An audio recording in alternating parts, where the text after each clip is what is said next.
Hello everyone, I'm Keenan47, aka Wolfkeen, and welcome to the Wolf Podcast, where we'll be giving our E3 discussions pretty much after the show. With me today is... Hello everyone, I am Dean McCombie, says GM3000. Hey everyone, this is FlOrangey. Hi guys, this is Geeky Steven. Hey guys, this is Mario Fanboy 15, aka Wins E3. Oh wait, it's already over already. And man, was it a nice couple of days. Boy, wasn't it. It was, like, this year's E3 was honestly a pretty good one. Besides a couple of flat areas with some of the conferences, this year was pretty strong, and it showed off a lot of good games that we can look forward to the end of the year or next year. So... Yeah. Basically to say this right now, if you haven't seen any of the E3 conferences, go do that right now because we will be talking about what's been said and otherwise. And if you want to see some of our previous predictions, you can check out the the pre-E3 discussion that we made in the description down below. But with that... And watch the press conferences if you somehow haven't been spoiled by E3 yet. Yeah, exactly. And as well, Geeky Steven here is going to be uploading a highlight video of our reactions, which hopefully by the time I upload this video, that video will also be available. So description down below for that one as well. All right, so with that said, yeah, this was a pretty good E3. I think we can all agree on that one. A couple of a couple of low points from some of the conferences, but I think overall it was pretty strong. All I can say regarding E3 2018 is that from December, maybe November, to March next year, I am going to be so broke. Same here, and most of the freaking games that I want are actually coming out relatively close to my birthday, which I actually find really funny. Yeah, happy birthday! I get 2 games I've always wanted.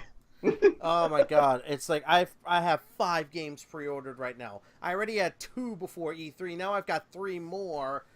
Oh my god, if it wasn't for the fact that me and my mom are going half and half on 2 of them, oh my fucking god, this would kill me financially.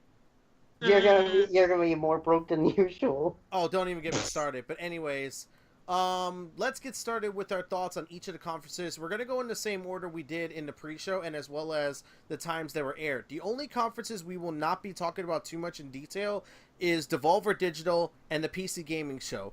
Mostly because Devolver didn't have much to offer, and it was very short, and PC none of us watched. So... And the thing about Devolver Digital is that it was pretty much a mock conference anyway. Yeah, pretty much. So, I think we could start things off with EA. So, can we just say this was the lowest of the low by far? Definitely. Yeah. This was the low point for pretty much all of E3. Though I'd say that it's a good thing they decided to get rid of the bottom of the barrel right away because, oh man. Yeah, it picked up well from there. Oh yeah. It's like, what did EA... Go ahead. Sorry, technically they didn't even get rid of the bottom of the barrel right away. That was yet to come, but... right. You know. Yeah, I know, but even still, as the conference overall, or on the whole, it wasn't that great of a conference either. There were plenty of low points in that one, especially when it comes to what they were showcasing and just the overall pacing of the conference just being off. Yeah, I can't just... Go ahead, Logan. I can't just say... Zach, Logan? Sorry, Zach, go. Can I just say, you can tell you're off to a bad start when the stage itself doesn't look that good. Oh yeah, you could tell their stage. I dare say this could rival some of Konami's stages, because Konami's had some bad stages in previous E3s. Holy Christ. As Logan says, would you say, Logan, it looked like something out of your high school? It looked like my high school, fucking gymnasium. That's what it looked like.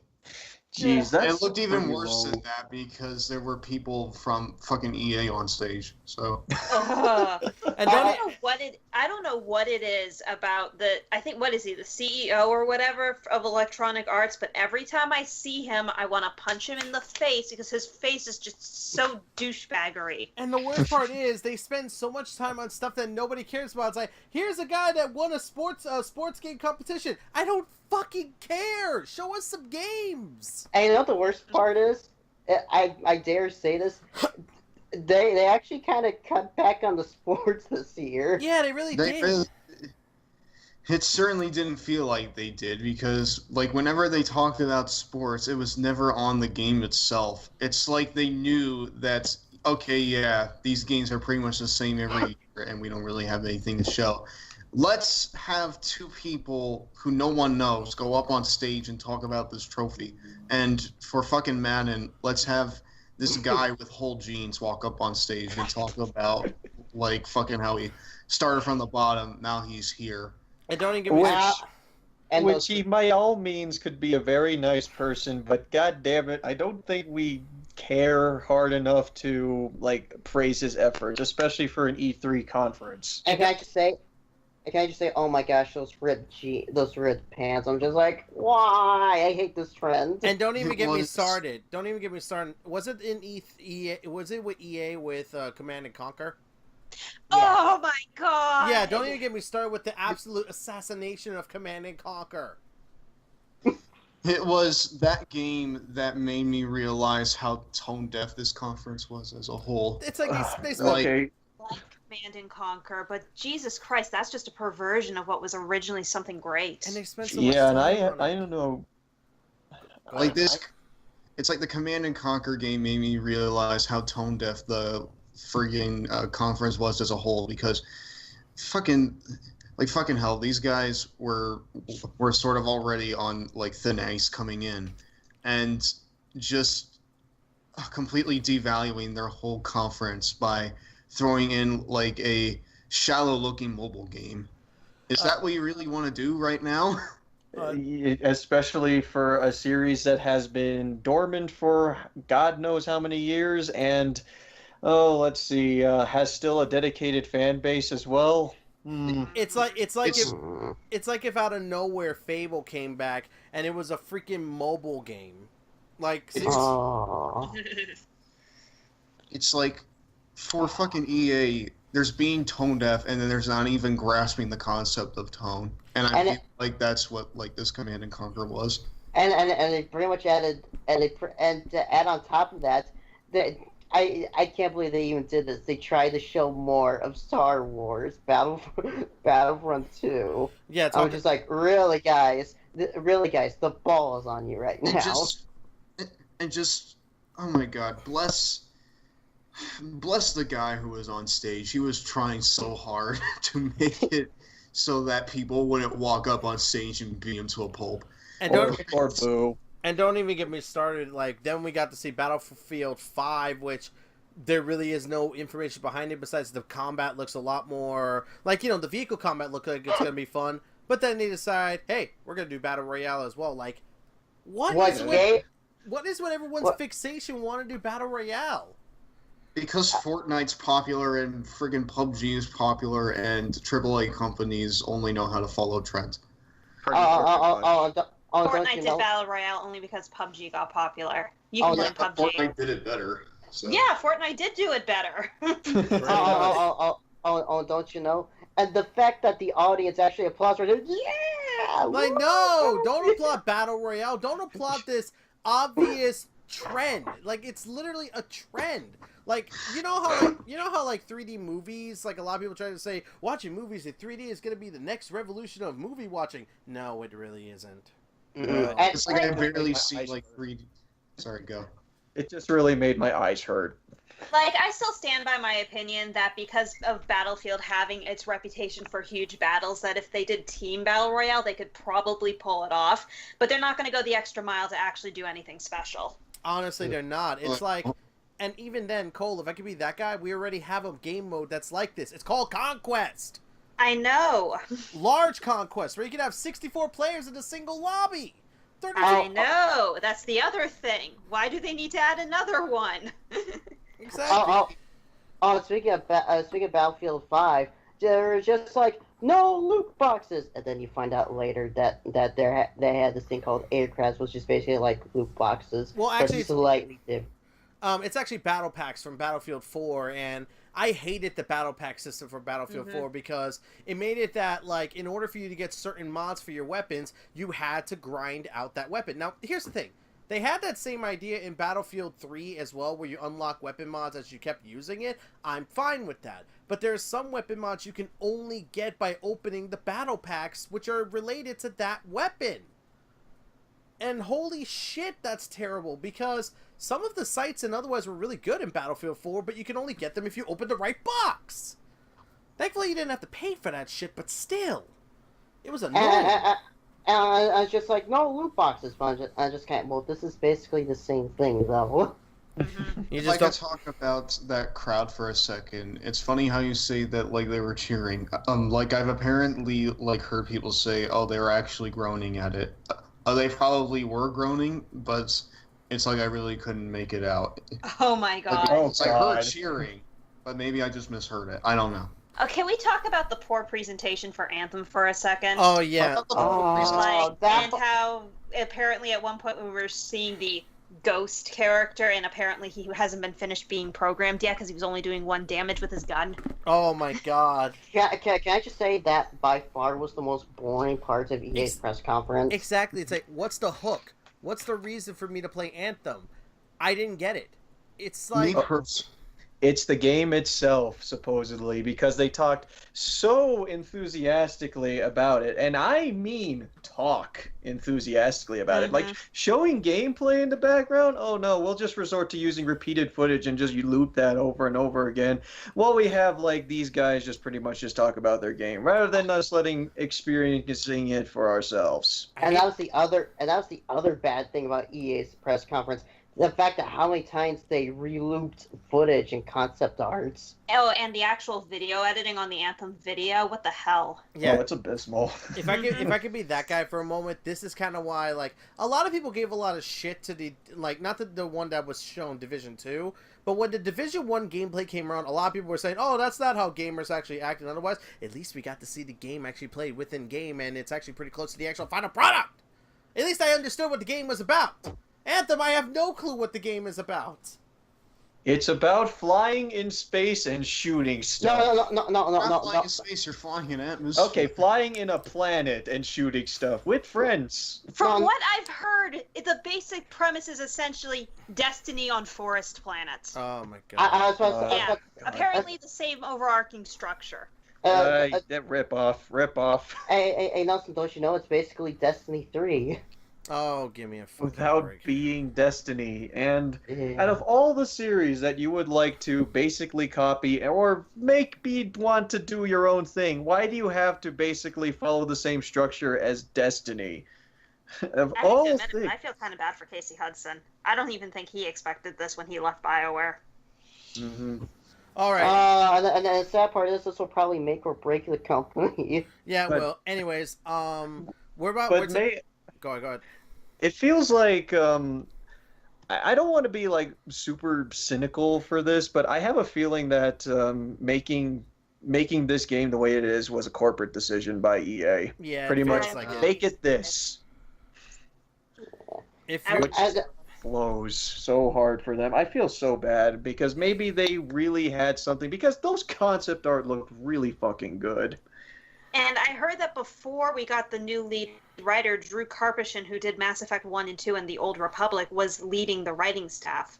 So there's got to be something under here that he saw had potential. Mm-hmm. Mm-hmm. Well, anyways, I just feel bad. The last thing I'll say about EA only really had one high point, and that was with Unravel 2. Mm-hmm. Yeah. It says a lot when the best thing that they had to show was an indie game. Which wasn't the only time this happened, since A Way Out is technically an indie game, and that was a really good game. Who knew? Apparently, indie titles are really good for EA, and not the actual products themselves. Wow. All right, That's sad. All right, so we need to move on from the EA conference because there's still a lot more to say, but There is one thing I want to ask ya. Basically, on each of the conferences, we're going to say one. We're going to say one thing, and I'm going to ask ya to, like, say on this one, this conference. What do y'all say? Let it pass or let it burn? Burn. Let it burn in hell. F F F F F. Throw it off a cliff into a thorny spike pit. So basically, pull a Joshua Graham from Fallout New Vegas. Yeah, but just burn it. Yeah, let it burn. EA's conference, let it burn. Burn, burn, Let it burn to the ground. Burn, Let let it it burn. Cinders and Just- flaming inferno. Let it burn. Let it burn. Okay, so Just throw it out the door. I don't care what they're going to say. To quote Mega Man X7, burn, burn, burn to the ground. shut up. You shut the fuck up. All right. Let's move on to Microsoft. This one is a massive one because they had 50 games, and okay, they did have a few exclusives, a lot of world premieres, and personally speaking, I think Microsoft was the most consistent out of most of the conferences this year. I was genuinely impressed with what I saw from Microsoft. Can I just say Microsoft's press conference was like the complete opposite of EA? Yeah, it was It's like long. night and day. It was long. It had a lot of games to show. It was focused on the games, and it remained consistent throughout the entire adventure, which I'm very happy about. Mm-hmm. Yeah, the biggest difference between this Microsoft conference compared to other Microsoft conferences is a lot of it definitely focused more on like the software and games we're gonna put to our systems. Which is what we wanted in the pre-discussion. Mm-hmm. Mm-hmm. I'm so glad we're past the days of here's our Kinect and kids playing it on stage. Now The we're Xbox will be the new water cooler. now we're getting the games that we want. We got a lot of games, and we even got to see Microsoft talking about many of the studios that they acquired this year that were indie or otherwise. Likewise, I was actually surprised to see how many premieres we got at Microsoft, but we didn't see any other iterations of at the other conferences. They really showed a lot of stuff that we didn't expect. Yeah, Mhm. exactly. Like Devil May Cry 5. Honestly, I thought Tales of Vesperia seems more like a Sony thing to show, but they showed it there too. We have Well, that's actually a interesting thing to bring up because Tales of Vesperia, the very original version, did premiere on the Xbox 360. It did. Mm-hmm. Yeah, I Which did. was a neat little tidbit. So it actually kind of makes sense that Microsoft would be the folks to actually premiere it. We happy Mhm. few. Even Okay, though yeah, that's Sony fair. got the most optimized version of it, but that's beside the point. Yeah.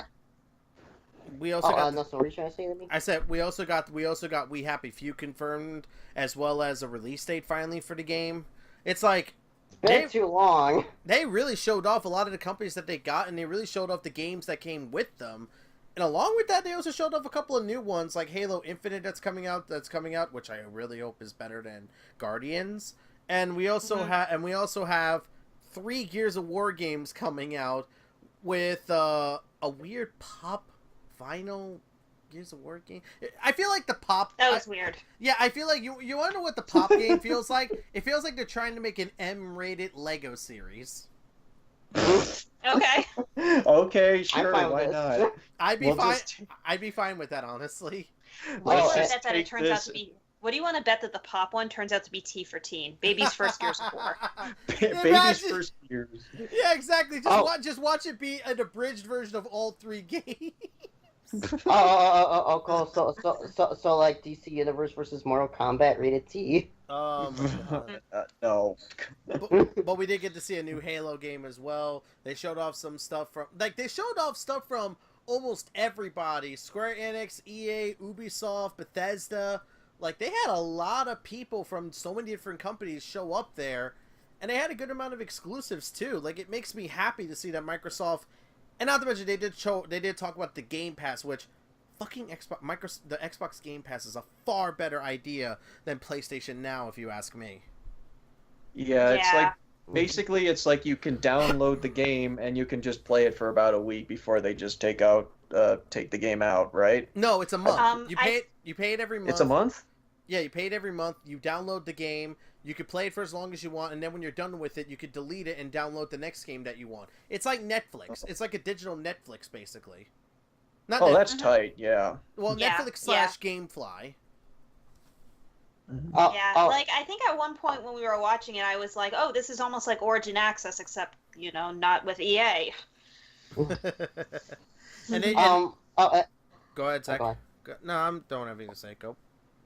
Yeah, and I think out of all the games they showed, the one we were probably like the most confused by was definitely Jump Force.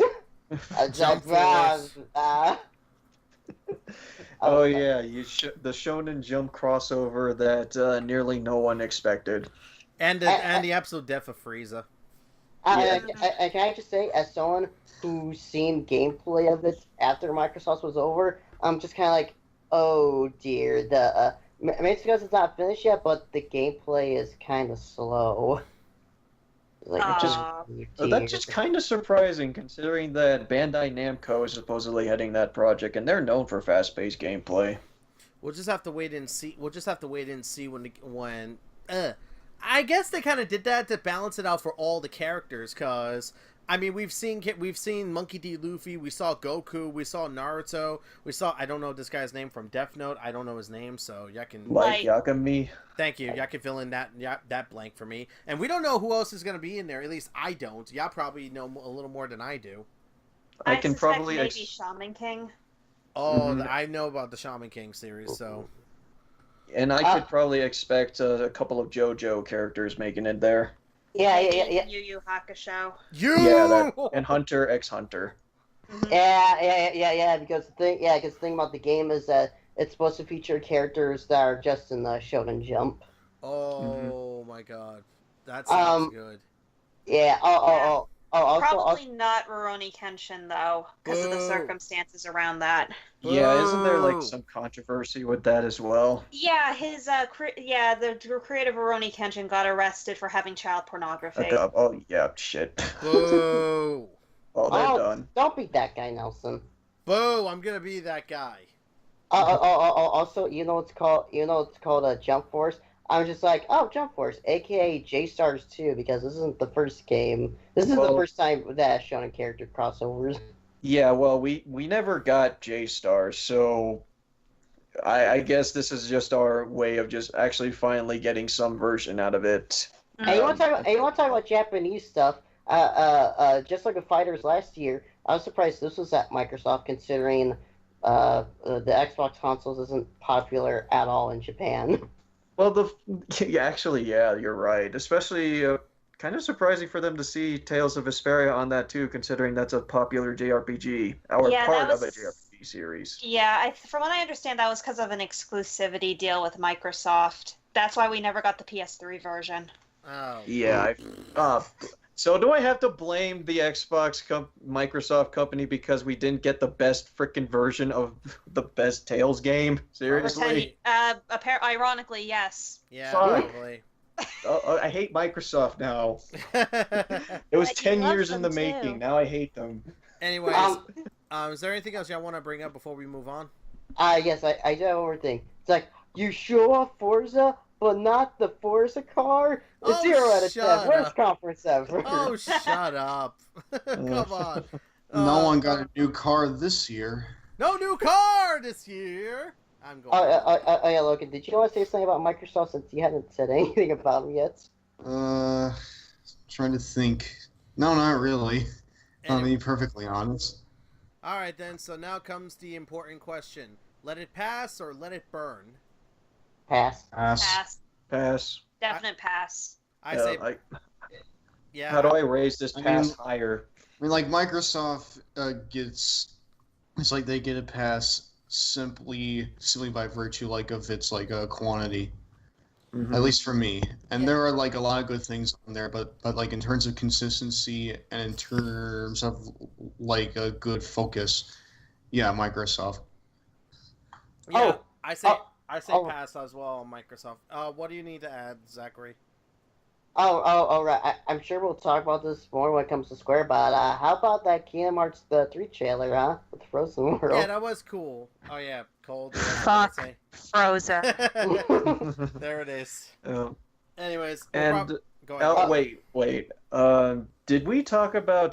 Does anyone have an opinion on like the last game that they showed for the conference? Because the way they built it up was actually kind of Oh, neat. Cyberpunk right. Good. It looks like a really fun game. It looks fun, and it's by CD Projekt Red. I really trust that one. They're the Witcher folks, aren't they? Yes, they are. Shit, that's awesome. And actually, the best part is they've released all the DLC for the Witcher games for absolutely nothing. Yep, and I actually purchased that for myself. So apparently during the conference there was some sort of code that was on screen that was poking fun at microtransactions and loot boxes. Oh. I think I saw that actually. You did? I think so, but I have to look back on it. I do recognize some of the Unix prompts they used. Oh. I'm a fucking nerd. Guys, and speaking of Kingdom Hearts 3, the one thing I remember the most from that is basically Dan Cole going, Aqua, no! Anyways, let's move on. Aqua got Norded! Anyways, let's move on to the next one, which is going to be Bethesda, and that won't take us too long. I will say this though, it was not off to a good start with the. Are you guys ready to party hard? Yeah, I'm going to be that guy and say I really, really, really don't like it when they do performances before actually showing off the game. A better way would be to just have the performance playing along with the game. There have been plenty of people that have done that, like full-on orchestras while a game is playing in the background. Like that. I can also we saw in this year's E3 as well with Ubisoft did with Rabbids. With the concert thing while the game was playing in the background. Yeah. Well, yeah, they managed to get it right. Yeah, that's what I'm saying. Those were Just Dancing. I mean, like that concert. I mean, that concert for like fucking Rapids, that was supplemented with like a trailer and whatnot. Yeah, trailer. Exactly. Yeah, I'm using it as a good example. Yeah, exactly. Yeah, it's like that's how you do it. the Andrew WK conference, the Andrew WK The performance. conference. Sorry, not conference. You better get ready to die. Shut up. The performance itself, like, it was cool, but again, I don't care because it's not showing the game. It's literally just, hey, listen to this guy perform the song that's probably going to be the theme song to Rage 2. When we actually get this... Sorry, go ahead. Which it is, and the funny thing is that they actually did play that song for a later trailer within for Rage 2 by the end of their portion, and it just made me wonder, why didn't you just do that then? Or how about this? Play the Rage game normally, but then when you reach that certain part, then you start playing the and then you just see the character rage out. That would have been fucking perfect. That would have been perfect, because then you could have Andrew WK playing the song and just watching the fucking Rage guy go fucking crazy. And that's funny. It's because I mean, I do love Andrew WK. He has made some great metal pieces, but seriously, it's like, when I'm in a video game conference, even though, yeah, I do imagine something like Rage would have a song like this, because, by God, it does have the gameplay that matches up to it, but just by seeing an Andrew WK concert and just by seeing gameplay of Rage 2, I could just have one or the other. I want a combination of the two if I'm going for an E3 conference. Yeah, exactly. Another thing I noticed, at least for the first half up until we finally got Todd Howard, was that all the announcers looked, except for the Prey people, looked kind of uncomfortable. They definitely looked like they were out of their That element. guy, Yeah, like they hadn't had time to rehearse or anything like that. What are you trying to say, Logan? that guy during Doom Eternal, I'm really wanting to play Doom Eternal, but that guy on the left, he looked stiff as a board. He did. I mean, at least the people with Prey, they had a good sense of humor behind them. I did get a couple of chuckles out of them. Especially with the thing that just like jumped out onto the screen, which was appropriate. It's like, oh, by the way, we didn't die. Yeah, exactly. I was extremely worried about Bethesda's conference when they were starting off to a not good start. Yeah, Oh, yeah, definitely. but they did pick it up. Like, I know nobody cares about the Elder Scrolls card game, and I feel like some people are panning the mobile Elder Scrolls game a little bit too hard, primarily because I feel like there is a certain appeal behind it. Like, you gotta remember that there are some people that only play on their phones and not on anything else, so there is a certain appeal to that kind of thing. And even then, as someone like Pro Jared has said, the gameplay is very much like Daggerfall, where you have to use the mouse to swing your sword instead of just hitting a button. But Nelson, don't you know? They don't matter. Yeah, I know, but that's what I'm trying to say. I mean, the conference did pick up once Todd Howard came on and started explaining everything about Fallout 76.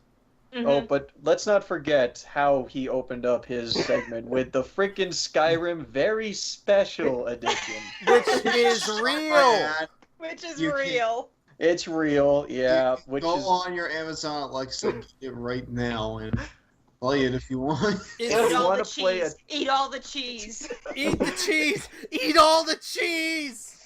You if know, you that wanna kind of play also makes me wonder if the Etch-a-Sketch pager and smart fridge versions are going to be coming out at a later date. I want it. Dude, I actually want those Dude, versions. I wouldn't be surprised if Bethesda sold merch that literally showed an Etch-a-Sketch. Like, you know, it was an Etch-a-Sketch, but you can't mess with it. And it literally says Skyrim's Etch-a-Sketch edition.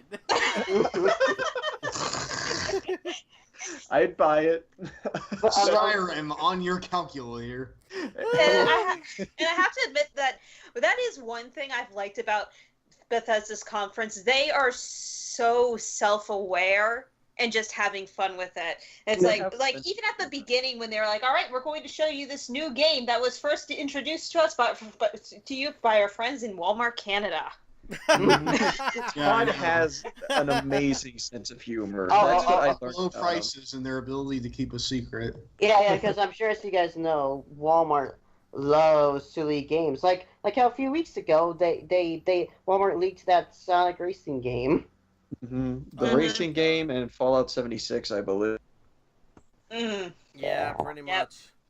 It's like, that's the one thing I like about Bethesda. And that's kind of the thing. I liked Bethesda's conference primarily because it starts off slow, but when it picks up, it really picks up. Like, they really do get a good amount of information out for some of their games and otherwise. And even before then, we get some good information about other games, like a new expansion for Prey, where you get to play a procedurally generated dungeon kind of survival game, or the new Doom game that's finally been announced, which I know a lot of people are looking forward to that.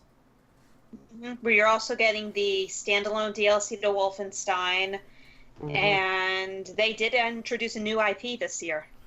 Yeah, I forgot what it was called. Starfield. Starfield. Thank you.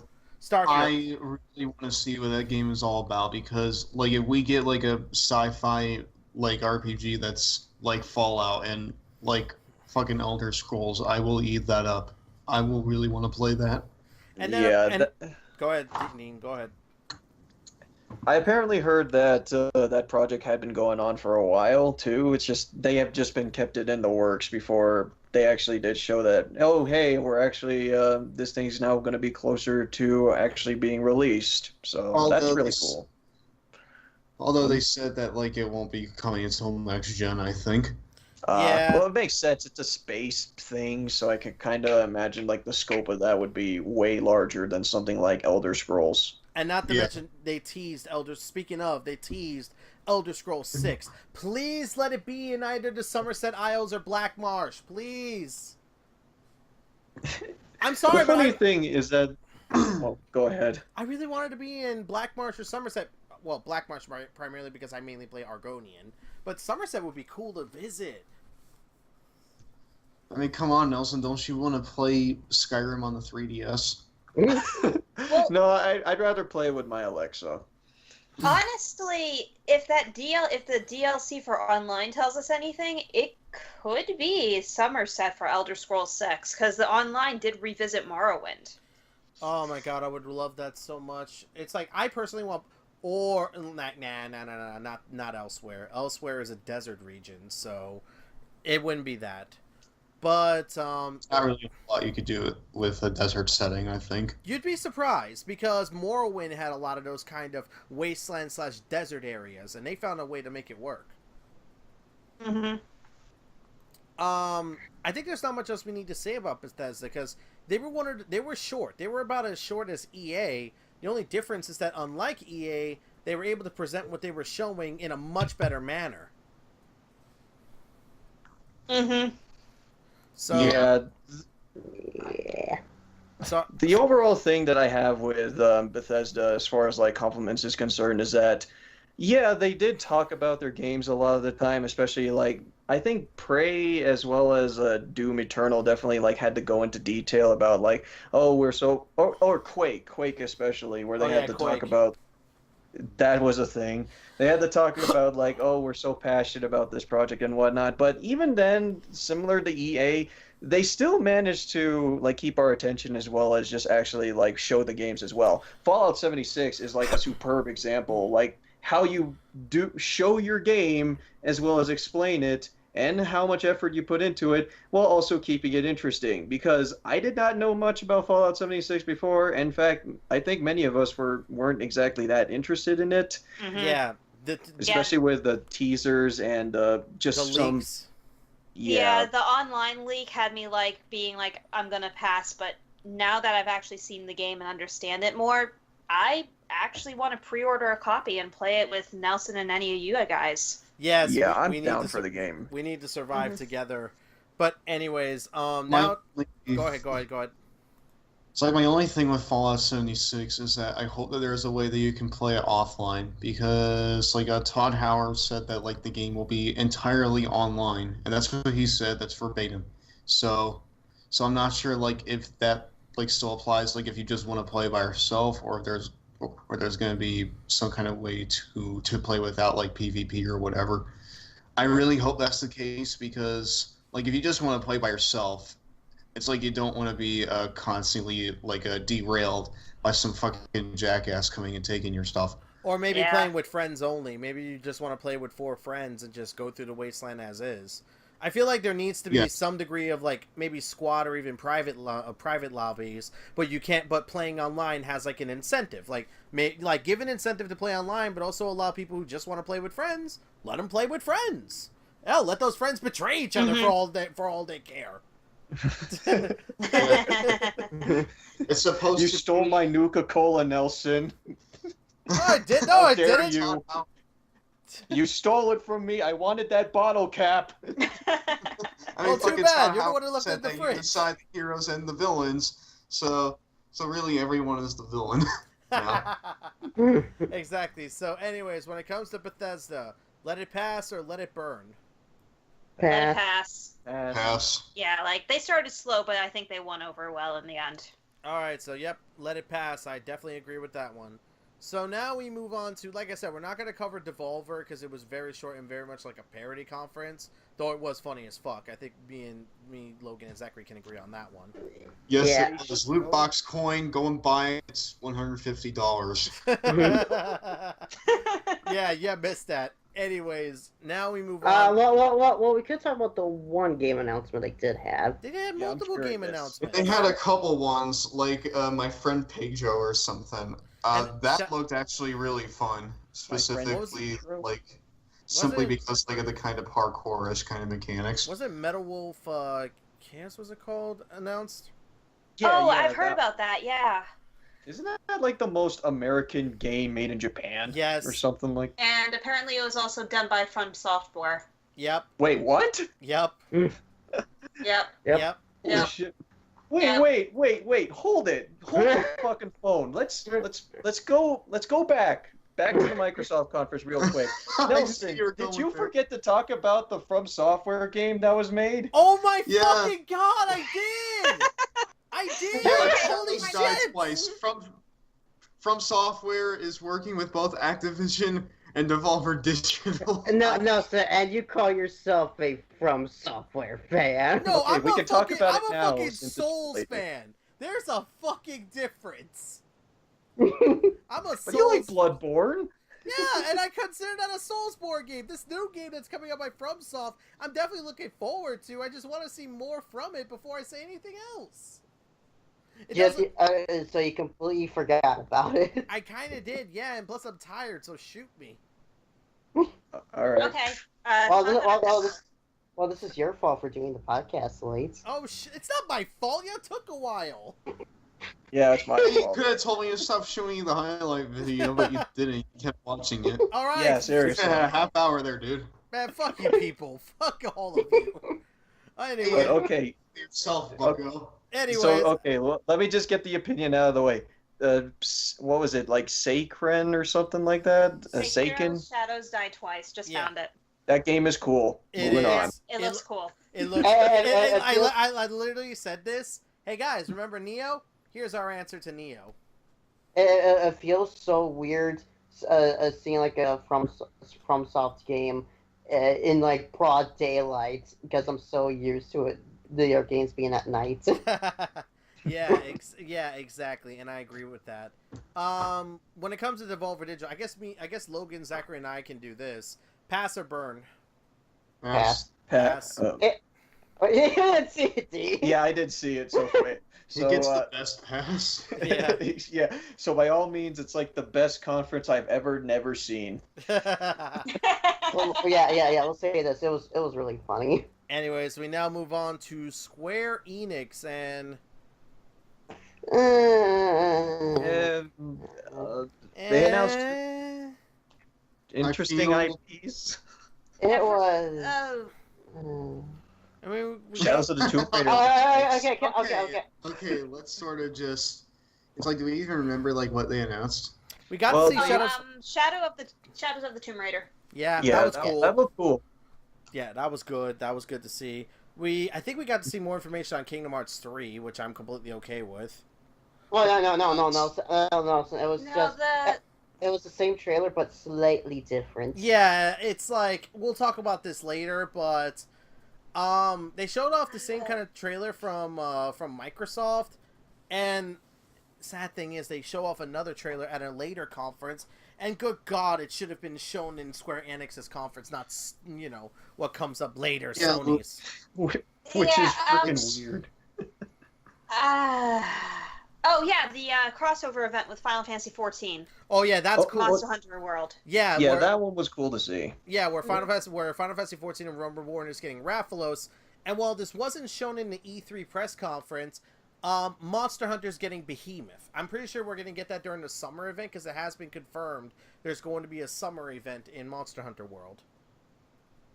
Honestly, I actually don't really remember much from the Square Enix press The conference. only other game I remember is them announcing a new Dragon Quest. Yeah, Dragon Quest Yeah, 11. Dragon Quest, they basically said, hey, remember Octopath? That's still a thing. It's coming next month.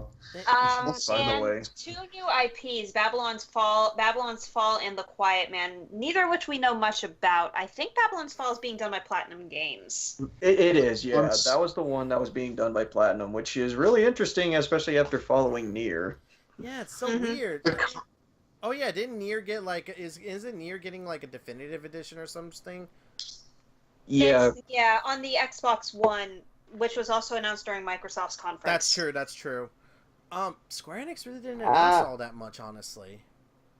Yeah. Even with Shadow of the Tomb Raider in its announcement, we got a much more detailed one later. Yeah. Can I just say with how little Square showed, I'm just kind of like, you shouldn't have bothered to show up if you're gonna show so little. That was I think that was the same problem. I with think EA. they were banking on We kind of had that criticism for EA as well. Although, like in light of Square, I think it more applies to them. Yeah. Yeah. Because they showed very little. The biggest thing that I would say that Square suffered from is that, yeah, they had games and a lot of them that they really wanted to show, but it feels like the opposite problem with EA is that EA talked too much about their games. Square Enix barely talked about their games. They just said, hey, we're doing this. Bye. And Also, Square Enix. That's true. Also, the Square Enix conference, or as Logan likes to call it, the Square Direct. Square Direct. Yeah, It pretty much is the Square Direct. I mean, like, Only without a treehouse. yeah. Yeah, they pretty much. I mean, Go ahead. like I mean, like, those two new franchises that they showed, like The Quiet Man more because it's like I kind of like the whole idea of it. But, like, um, it's like if you don't really have anything else to show besides, like, a reveal, All right, I remember one. don't bring it in. So, I remember one. Remember the Life is Strange thing? Oh yeah, All that's right, right. the bonus Captain episode. Spirit. Yeah, Captain. But that was also at Microsoft. Oh my Yeah, god. Yeah, only been an interview with Yeah. the developers. Yeah, Yeah, like there was an interview. Yeah, because I just found it. I just found all the stuff. I just found all the stuff Square Enix showed off, and yeah, we got Shadow of the Tomb Raider. We got Captain Spirit, the Nier Automata Become as Gods edition, The Quiet Man, another Kingdom Hearts 3 trailer, which is almost the same. Just Cause 4, which I think was announced at Microsoft. Yeah. Actually, I don't think it was. Oh So, no, either way. they explained some things about Just Cause 4 in the Square Enix conference, but I think that all of us could probably just say it has a tornado in it. Yeah, And, All and it that's needs is it. sharks. and then of course you have Dragon Quest, the Octopath Traveler, and that's really about it. Okay, no, I just counted. That was 8 games. Yeah, they had just as much as EA, unfortunately. They were very short. They were very low when it comes to games. And unfortunately, a lot of these games were already shown at Microsoft. So it's almost to like... their, Yeah. Go ahead, Logan. Like, to their credit, even with those small amount of games, they at least had brevity, which EA didn't have. Yeah, that's true. So, Yeah, that's so true. That good is on you. true. I also don't mean to be that person, but Bethesda didn't really show off much more either. But the very key difference is Bethesda at least got into the nitty gritty about everything. Yeah, And with like their biggest stuff, they made sure to like dedicate like a lot of time with it and like explain how like Fallout 76 works, show off like the new like mobile game, and like all that stuff. Alexa, play Skyrim. Didn't they do that? Didn't they do that in Square Enix with Shadow of the Tomb Raider? Like, yeah, they showed us a gameplay demo. Like Yeah, that, and they got into the nitty gritty. that was cool. That was cool seeing that. Shadow of the Tomb Raider, unfortunately, was like the only game at the Square Enix conference where they went into good detail of. But we still got some cool stuff with other things. Again, Captain Spirit, the crossover between Final Fantasy XIV and Monster Hunter, Octopath Traveler. I do still feel like Square Enix, even though they didn't come in with much, what they did come in were basically like, all right, yeah, this is cool.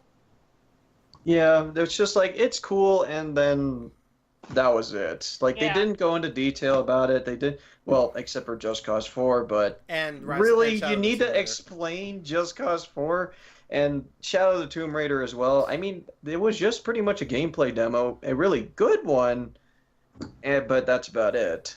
Can I just say, as someone who's not like the biggest Square fan, I was like, man, I was kind of disappointed by this. Yeah. If they wanted to do a gameplay demo, why didn't they demo Kingdom Hearts 3? This would have Yeah, been exactly. the perfect time. Especially since they just had that event with those YouTubers last month. Yeah, this would have been the perfect time to do it. But Hell, show the Frozen World for all I care. I just wanted to see what the freaking gameplay looked like aside from just seeing some trailer shots. so now comes the important question when it comes to Square Enix. Let it pass or let it burn? Unfortunately for me, burn. Same. It's Yeah, I gotta go with Burn too. Like, if Square had more stuff that they didn't show at other conferences, then I would probably say pass, but that's not the case here. I'm kind of on a crossroads here just because, like, they showed some good stuff, just not a whole lot. So, Let do I it have smolder. yeah, sure. It's a What? burning I'll flag. sit. It's a burning flag. How about that? Yes. What It's like about you? The know. Slovage. How about that?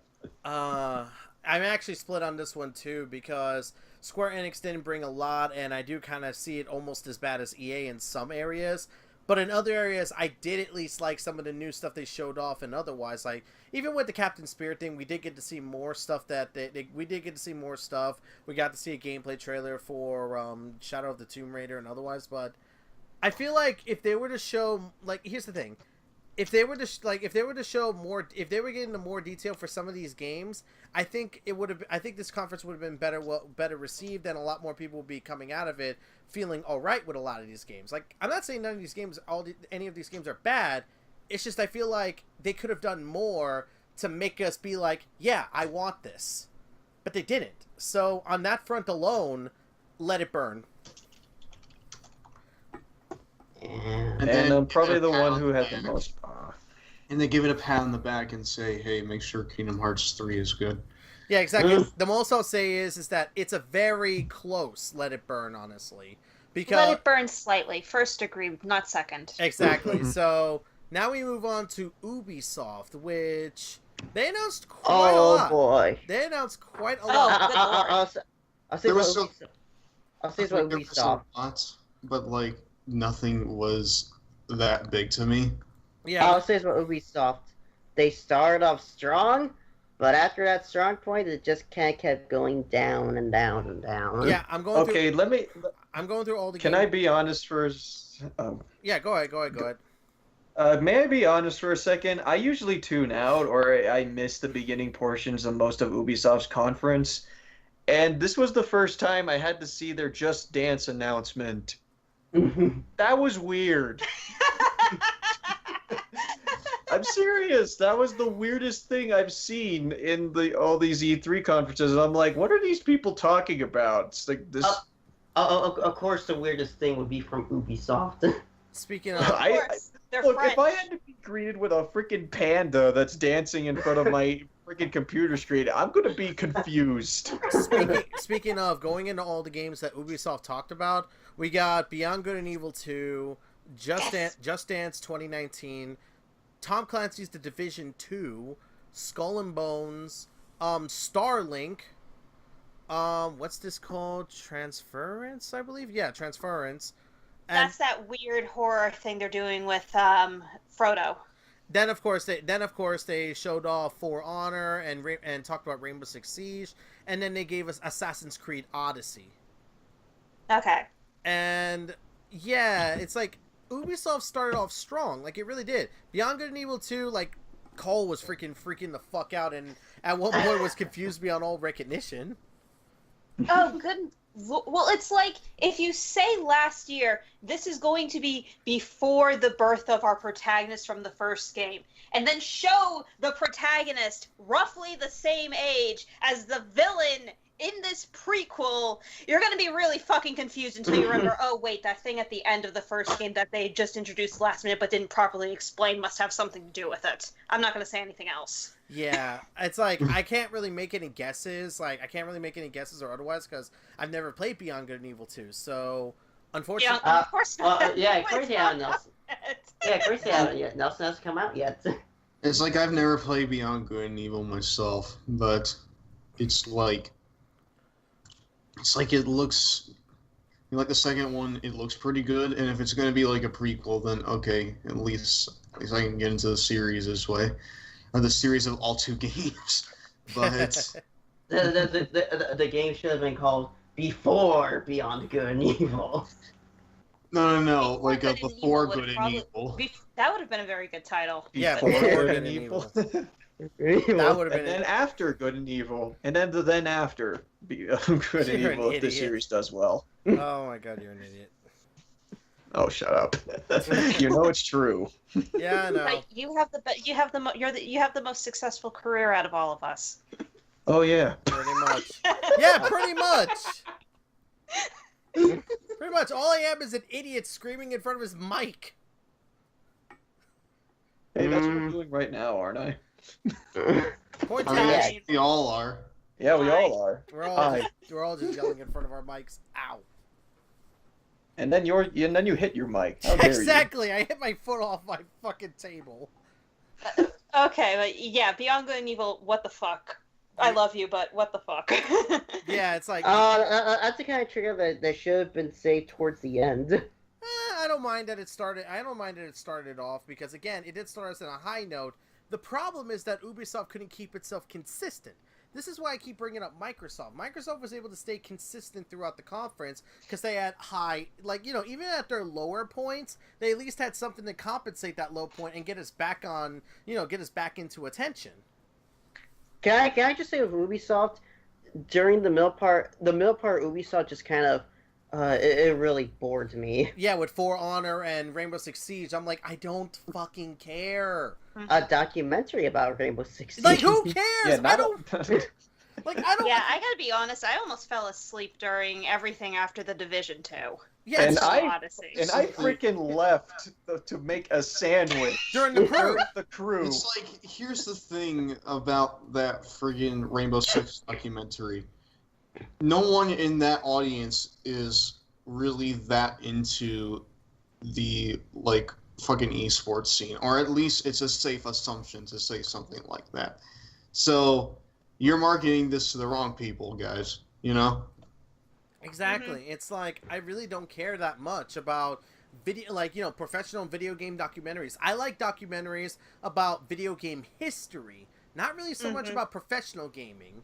Like, that's the kind of thing I'm into. Now, I know some people might be into this kind of a documentary, which, more power to you. But I'm going to say this. This is supposed to be a conference about games and gaming. A documentary is the last thing I want to hear or look at. Yeah, you know, be like, Maybe I'd be open if it was like them announcing a documentary about the Rainbow Six, the series, but not like the competitive sports Like stuff. that one channel Gamer, which literally made a documentary literally called The Rise and Fall of Rainbow Six. Mm-hmm. you know, it'd be like if Valve was just like, here's a documentary about professional players of Team Fortress 2. Like, It'd I be don't like- care. It'd be like if Nintendo suddenly got really into fucking esports and was like, okay, we're gonna make a documentary about Zero and Mango.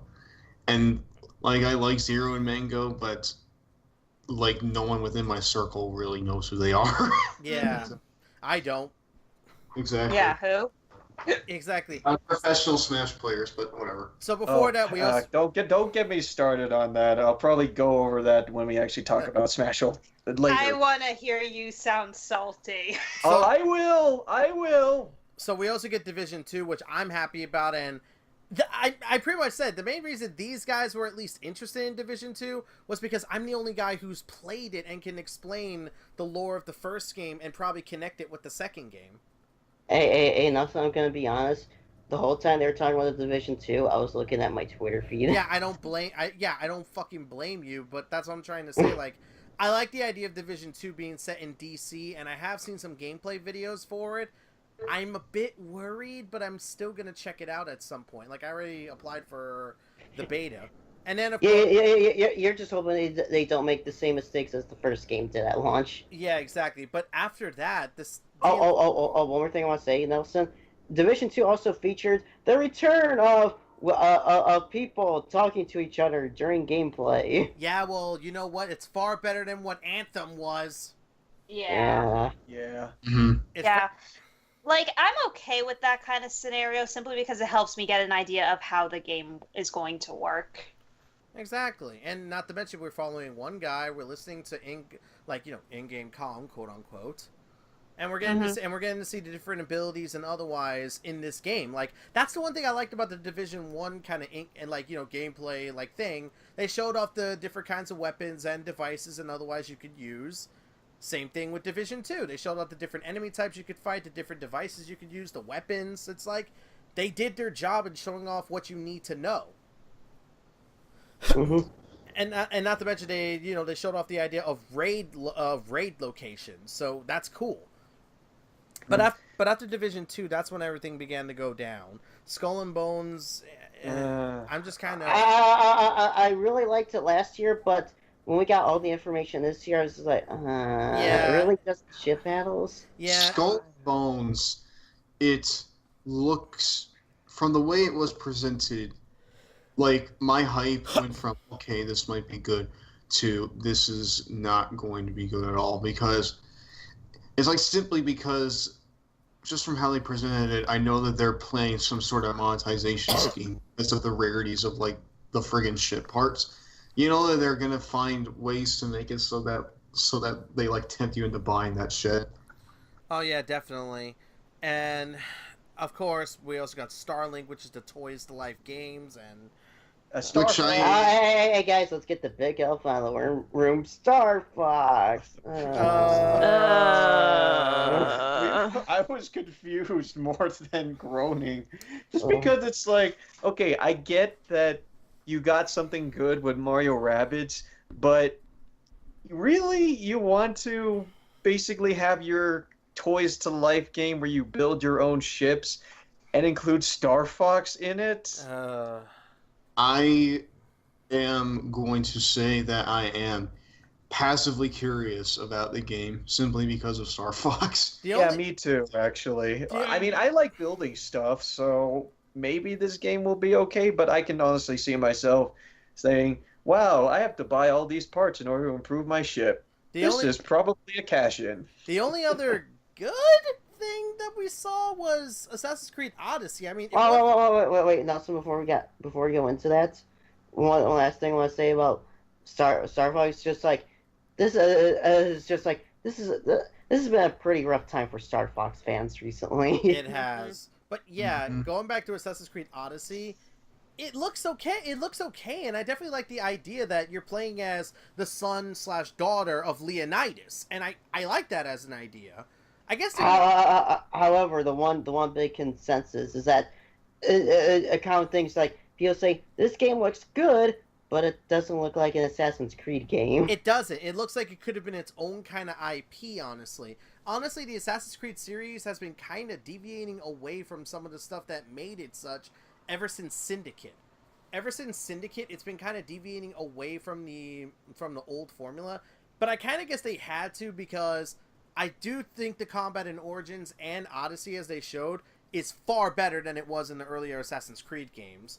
Because combat was clunky in those games. And not to mention, as shown in Odyssey, I do like the idea of these, like when your wanted level is high, there'll be mercenaries trying to come after you, and they'll be at varying different levels, so you have to decide if you want to fight them or if you want to try to run away from them. So guys, when is Mario gonna show up?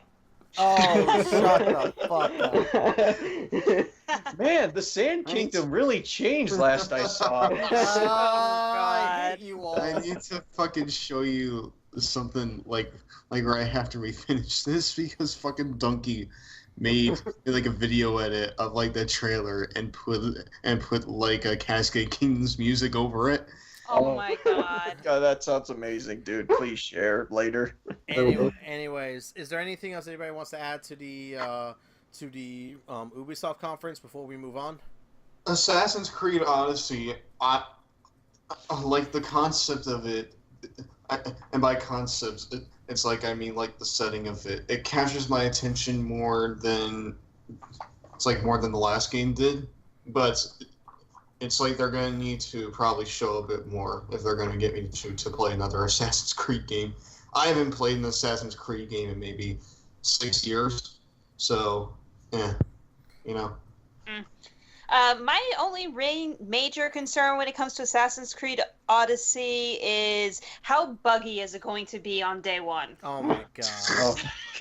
Do we need to see something like what Unity did, where basically the poor girl's face is off and all you see is her eyes and mouth? God damn it. Speaking of Unity, fuck bi-yearly releases, I guess. I guess they were just doing that for a one time.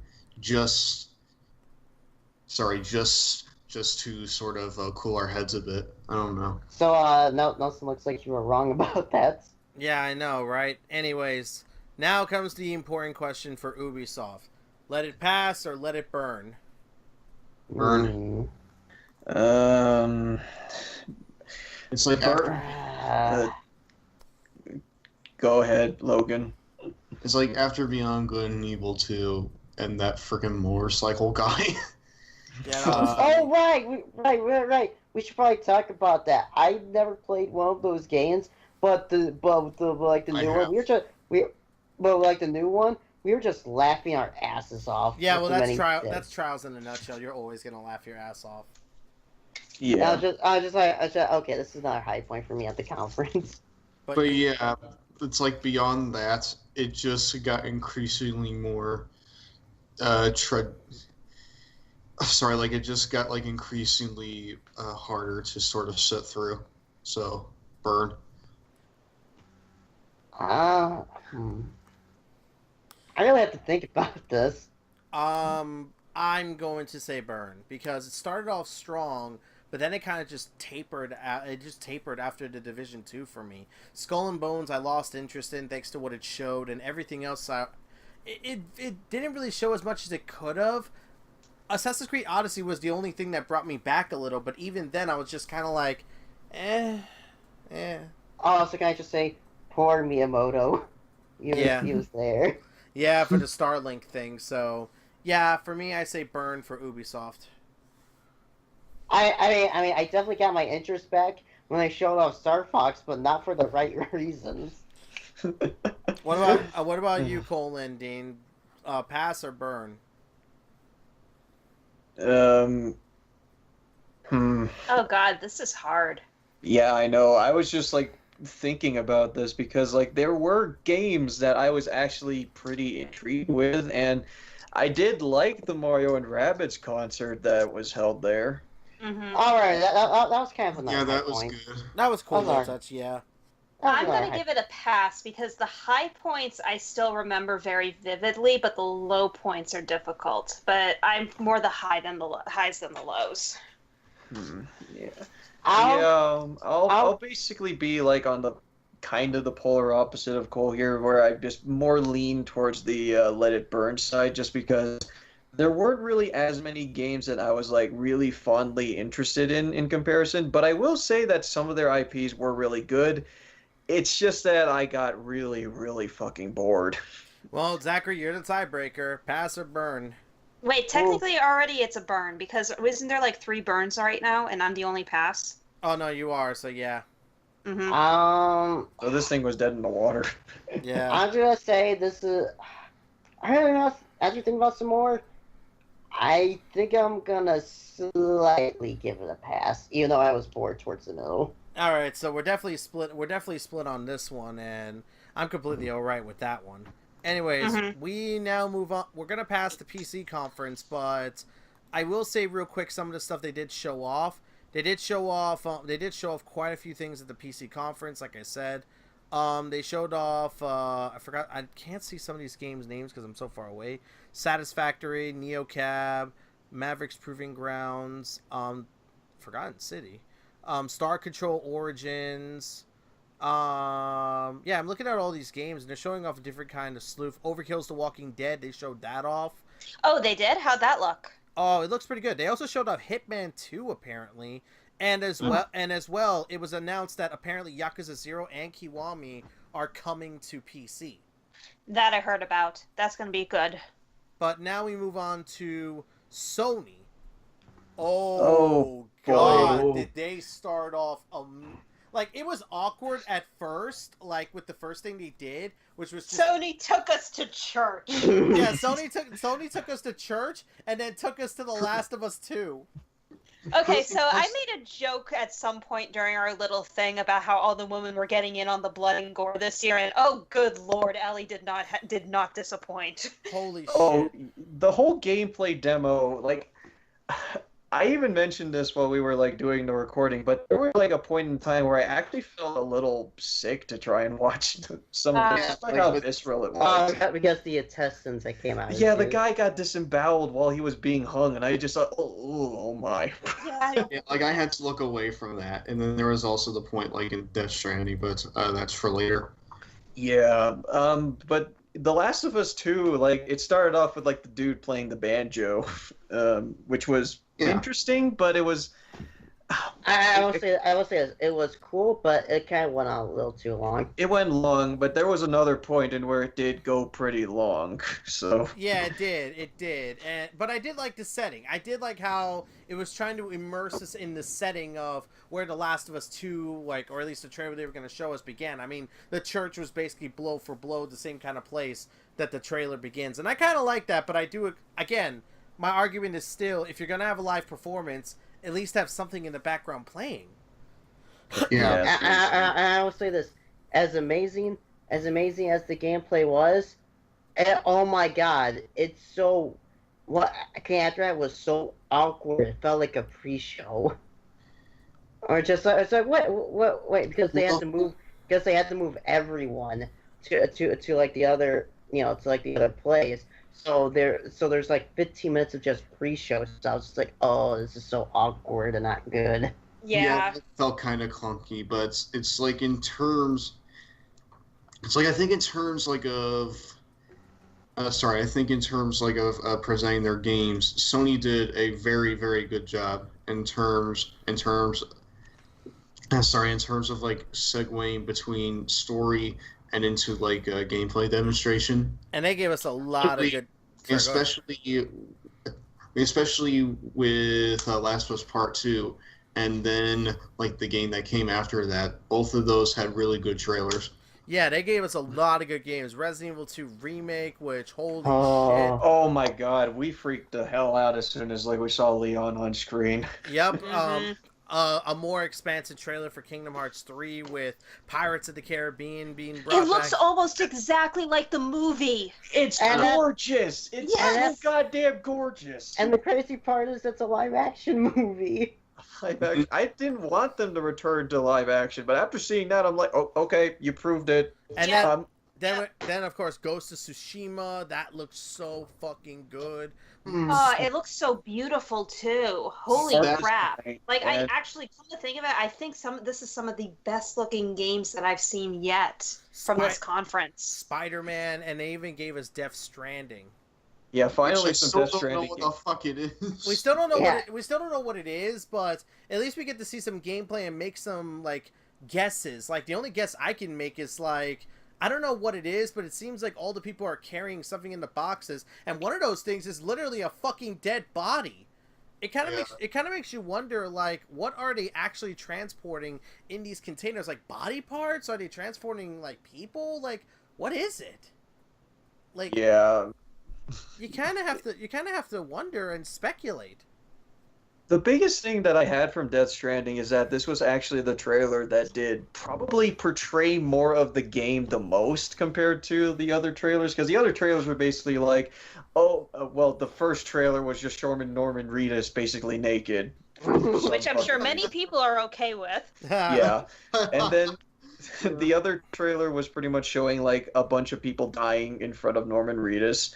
And this trailer actually did show like some bits of gameplay. I'm guessing that it's more like a survival game, come to the look of it.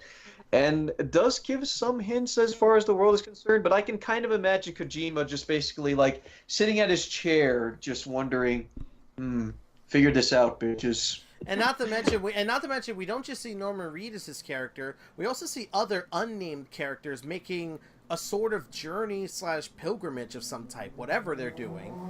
Like, I find that very interesting because it makes me first off say, there's probably a chance we're going to play as multiple characters, probably seeing different stories and different perspectives on things. Yeah, that's my guess from that, especially how they have this theme where they're essentially like grabbing like a bunch of material and transporting them over to a new area. So my guess is that these are probably like a group of people that got stranded here and they're trying to survive, but they have like those giant creature things that are invisible that can kill you. Like some kind of island survival or something like that.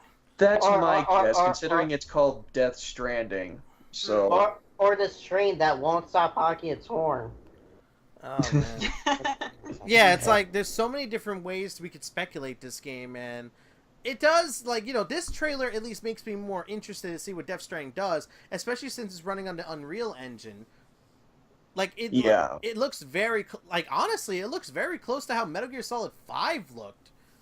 Yeah, which unfortunately they can't use the Fox engine because Konami are being needy bitches about that shit. Exactly, So, and exactly, it's Yeah. like I know many people want a release date for Death Stranding, but then again, the game, as Cole has told me in a call, it's only been in development for about 2 years. If you really want to be fair.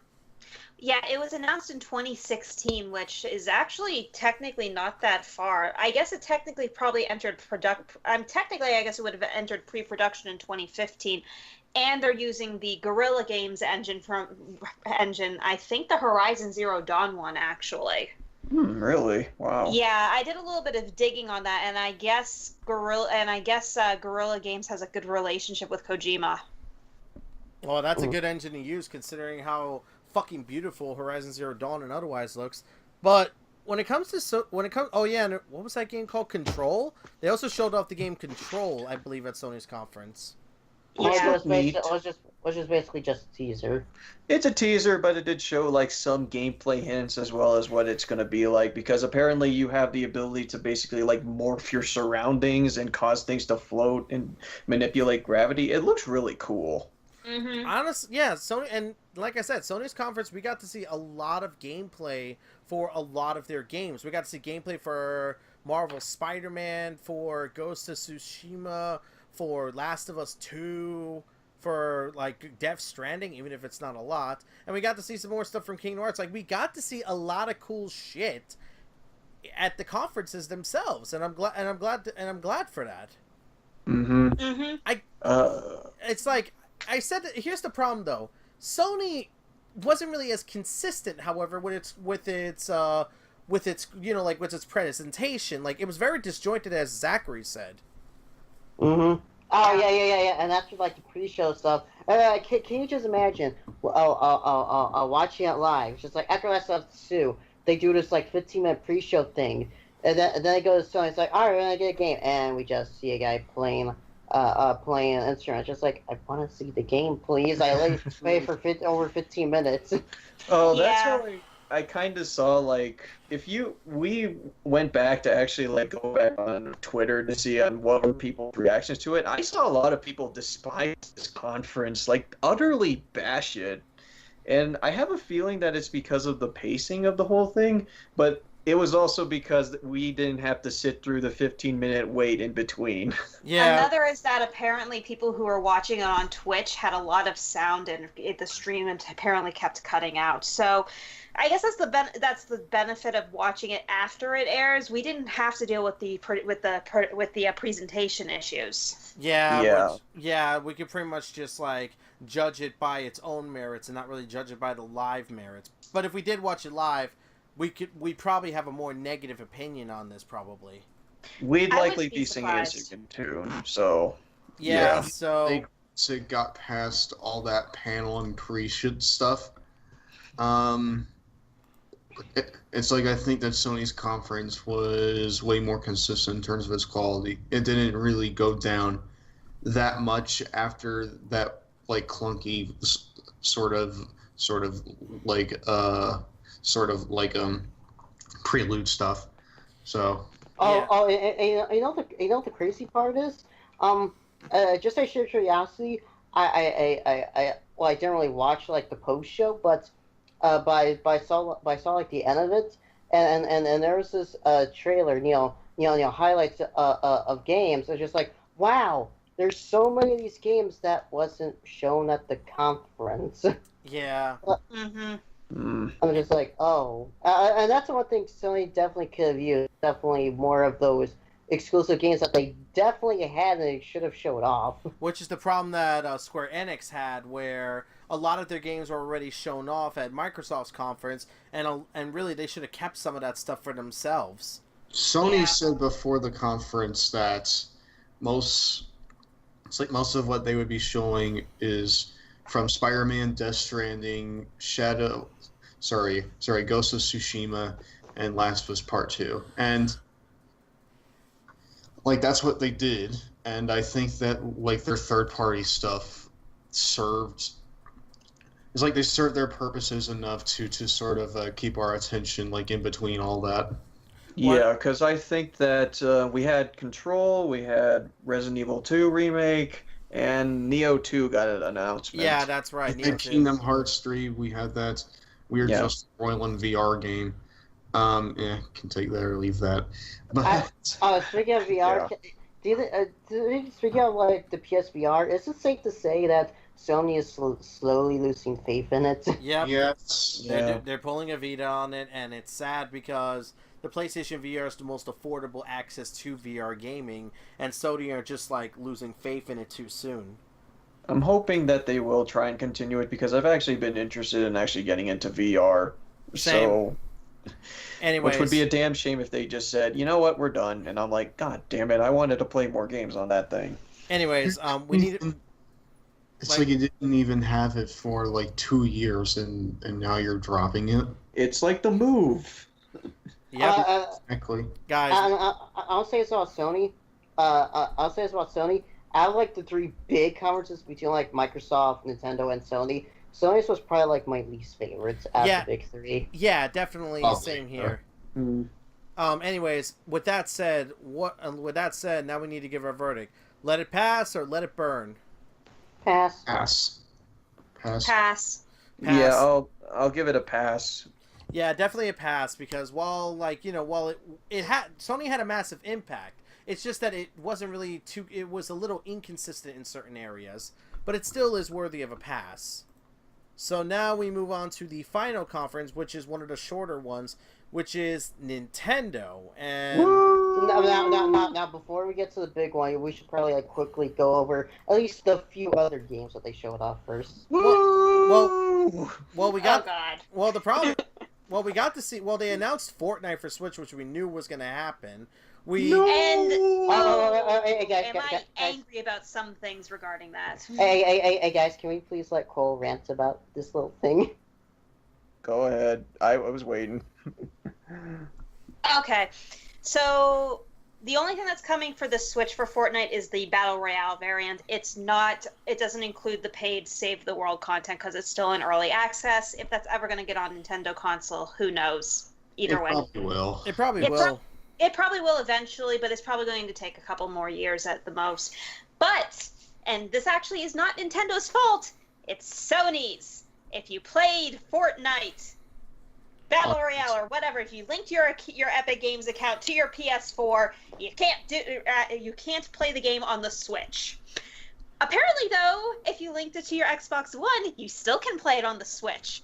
Sony, I loved your press conference. Your customer service skills are shit. Yeah, pretty much. And It was funny As a top dog, you don't feel the need to improve yourself until the PS5 comes out and you sell that for $599 and then people buy the next Xbox because you can't keep your head on straight. It's like history will repeat itself or something. But it probably will, but It probably will. they also talked about Let's Go Pikachu, Pikachu and Eevee. So we also got that. I really don't have much to say about that one since they didn't give out much more new information about it. I actually do have some comments about Pokemon Let's Go. Because like I actually tuned into the Treehouse events that happened later on, if we're allowed to talk about that. Yeah, we can talk about it briefly. Go for it. Yeah, go ahead. The thing is about Pokemon Let's Go, Pikachu and Eevee is that they actually did play through like some of Viridian Forest and part of Pewter City in order for you to actually like get a better feel for the game aside from the trailer that they showed. And I gotta say, when I actually did watch the trailer, my opinion, or my high opinion that I originally had for the game kind of faltered a little bit. Just because the game has gotten, like... It had, like, so many decisions that I'm, like, absolutely questioning about. Because one of the things that we talked about, Nelson, about our worries for the game is, like, how they're going to handle wild Pokemon battles and how you're supposed to grind in that game. Apparently, the way that you grind is just by catching Pokemon, because when you catch a Pokemon, you actually get EXP for your entire party. Oh And my god. that is how you grind in that game. Basically, the Go formula of just catching as many Pokemon as friggin' possible. This is what I was afraid of. And the worst part is, what's gonna stop people from catching a Pokemon that's obviously higher level, swapping that Pokemon out into their party, and then just grinding it's like, it's gonna. I feel like I saw this coming. It's basically gonna make it that that the Pokemon you catch in one route is gonna be completely irrelevant when you start catching Pokemon in the next route. I'm still wondering about that because they're still factoring to it. If you play Pokemon Go, that's kind of what determines like how much power they all have. But so I haven't like went into detail about like how much like how stats are supposed to factor into it, because apparently the way that the game actually does implement the standard RPG battles that we're all familiar with is only during the trainer battles, to my knowledge. So that was the thing. That's how basically your RPG strategy mechanics are supposed to come in, is by then. Also, I did see this, but I heard about this before. Like, Let's Go Pikachu, I can't remember which move it was, but they specifically gave Pikachu moves just to deal with Brock. Oh yeah, they gave Pikachu double kick. Why? Which is like, I looked at that and I'm like, he never knew that. Why do you have that now? And I'm like, oh right, Brock. Yeah. But why not just grab a Mankey from like the left side of Viridian City and then go up to Pewter City? Or do what I did, because I was a fucking idiot when I first played Yellow, and just have a Pokemon use Tail Whip consistently so you can hit it with normal attacks. I thought that the normal thing to do was to grind up a Caterpie to turn into a Butterfree. I didn't know this shit when I first played Yellow. I literally brute forced it. I literally fucking brute forced it, but that's beside the point. It's like it just sounds like more and more Pokemon Let's Go is just becoming less and less of a game I'm interested in. It feels more like now it's just going to be like baby's first Pokemon game, which I'm just going to be like, okay, if you grew up with the Pokemon series, you know that Pokemon is not the hardest to learn RPG in the world, especially the newer games, and you can still play Pokemon Red just fine. Yeah, because you can buy it on your 3DS. You can for $10. Yeah, you could buy, and you could buy Gold and Silver because they just released those too. Yeah, and there are some things that I am really impressed with the game as far as like graphically is concerned, because the game, especially the way battles looks so damn good.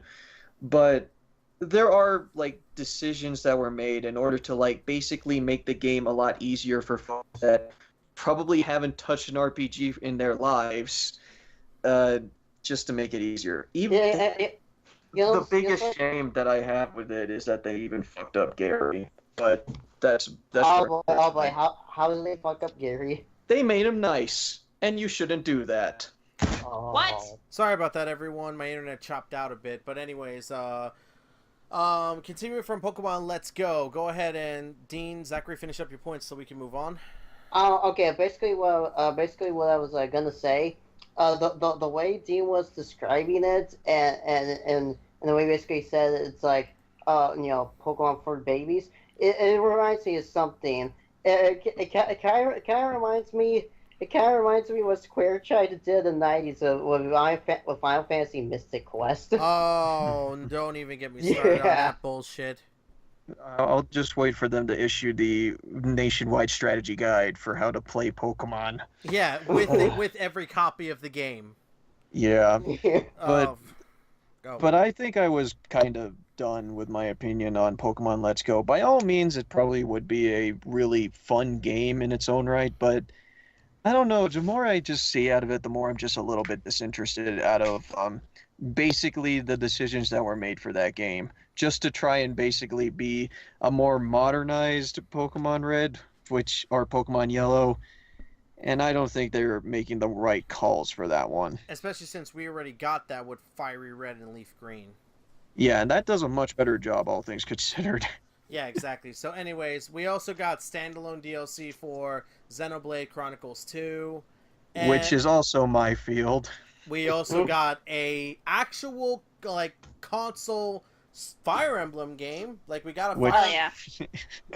And Dean, Cole, feel free to go nuts.